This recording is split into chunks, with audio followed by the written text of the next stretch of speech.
আপনারা আমার ওয়াজ নসিহত শুনে দেখবেন, আমার ক্যাসেটে হুরের কোনো ওয়াজ নাই, হুরের কোনো ওয়াজ নাই। আপনারা পাবেন না, বহু ওয়াজ পাবেন, কিন্তু হুরের ওয়াজ নাই। এই হুরের ওয়াজ বন্ধ করছি আমার বইয়ের ঠেলায়। হ্যাঁ, আমি একদিন আমার বইয়ের কাছে রাত্রিবেলা গল্পে গল্পে বলতেছিলাম, আল্লাহ যদি আমাকে জান্নাত দেয়, জান্নাতে হুর পাবো। তা আমার বউ বলতে যে হুর কি? আমি বললাম হুর হলো সুন্দরী নারী, নাকি খুবই সুন্দরী। বউ বলে সাইজ কীরকম? তখন আমি বললাম নাকের সাইজ এরকম হবে, মুখের সাইজ এরকম হবে, চোখের সাইজ এরকম হবে।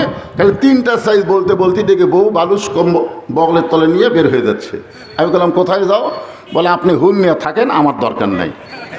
আমি সেই দিন থেকে চিন্তায় পড়ে গেলাম যে হুরের গল্প করে মেয়ে মানুষরা বেজার হয়। জোরে কোন কথা ঠিক কিনা?